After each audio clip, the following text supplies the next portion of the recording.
ఈ విషయం చెప్పడానికి నాకు చాలా బాధగా ఉంది. కానీ రియాలిటీ ఏమిటంటే మనకు శత్రువులు బయట నుంచి అవసరం లేదు. మన దేశంలోనే మన దేశాన్ని నాశనం చేయాలి అనే ఉద్దేశంతో చాలా మంది కూర్చొని ఉన్నారు. ఇంకో బాధాకరమైన విషయం ఏమిటంటే ప్రజెంట్ మన దేశంలో ఉన్న కొన్ని పొలిటికల్ పార్టీలు దేశాన్ని నాశనం చేసే దిశగా వెళ్తున్నాయి అనిపిస్తుంది. విషయం ఏమిటంటే రీసెంట్ గా ఇరాన్ కి చెందిన ఐరిస్ దేనా అనే ఒక షిప్ ని అమెరికా తన సబ్మరైన్ ఉపయోగించి శ్రీలంకన్ వాటర్లో డిస్ట్రాయ్ చేసింది. ఇప్పుడు శ్రీలంకన్ వాటర్లో ఇది జరిగింది కాబట్టి వాళ్ళని కాపాడడానికి శ్రీలంకే వస్తుంది. దీనికి ఇండియాకు ఎటువంటి సంబంధం లేదు. కానీ మన దేశంలో ఉన్న కొంతమంది ఈ ఇష్యూలో ఇండియాని లాగేందుకు ట్రై చేస్తున్నారు. ఈ యుద్ధంలో ఇండియాని ఇన్వాల్వ్ చేయాలని చూస్తున్నారు. బయట యుద్ధం జరుగుతుంది ఇరాన్కి అమెరికాకి. వాళ్ళు ఇంటర్నేషనల్ వాటర్లో గొడవ పడుతున్నారు. దానికి మనకు ఏం సంబంధం? అండ్ వీళ్ళు చెప్తారు ఇండియా ఇండియన్ ఓషియన్ కి గార్డియన్ అని చెప్పుకుంటుంది కదా, మోడీ ఇలా చాలాసార్లు చెప్పాడు కదా, మరి కాపాడడానికి ఎందుకు వెళ్ళలేదు అని చెప్తున్నారు. రెండు దేశాలు యుద్ధం చేస్తున్నప్పుడు మనం మధ్యలో వెళ్ళి ఆ యుద్ధంలో ఇన్వాల్వ్ అవ్వాలా? మనకు సంబంధం లేని యుద్ధంలో మనం ఎందుకు ఇన్వాల్వ్ అవ్వాలి?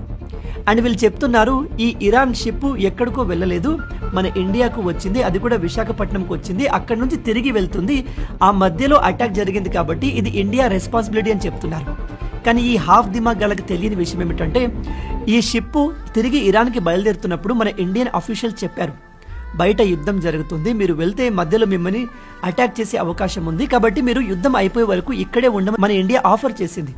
కానీ దాన్ని వాళ్ళు రిజెక్ట్ చేసి లేదు మేము బయలుదేరుతామని చెప్పి వాళ్ళు బయలుదేరారు. అమెరికా అటాక్ గురై కంప్లీట్గా డిస్ట్రాయ్ అయిపోయారు. ఆ షిప్లో దాదాపు 180 పైగా మంది ఉన్నారు. అందులో ఆల్మోస్ట్ 100 మెంబర్స్ చనిపోయారు. ఇక్కడ ఇంకో విషయం ఏమిటంటే ఐరిస్ లవనా అనే ఒక ఇంకో షిప్ ఉంది. అది కూడా మన ఇండియాకు ఎక్సర్సైజ్ కోసమే వచ్చింది. ఆ షిప్ మన రిక్వెస్ట్ ప్రకారం ఉండిపోయింది. ఆ షిప్ను మనం కాపాడుకున్నాం. అందుకు ఇప్పుడు ఇరానే స్వయంగా వచ్చి మన ఇండియాకు థ్యాంక్స్ చెప్తుంది. కానీ మన దేశంలో ఉన్న కొంతమంది యాంటీ ఇండియా మైండ్ సెట్ గాళ్ళకి అది నచ్చట్లేదు. ఇండియాను ఎలా ఇరికిద్దాము, ఈ యుద్ధంలో ఇన్వాల్వ్ అయ్యేలాగా ఎలా చేద్దామని ప్లాన్ చేస్తున్నారు. నిజంగా ఇది చాలా బాధాకరం.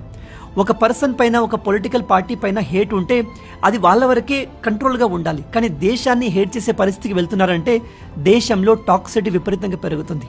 ఇలాంటి వాళ్ళను ఎక్స్పోజ్ చేయడం చాలా ఇంపార్టెంట్. మీలో ఎంతమంది ఈ విషయాన్ని కొత్తగా తెలుసుకుంటున్నారు?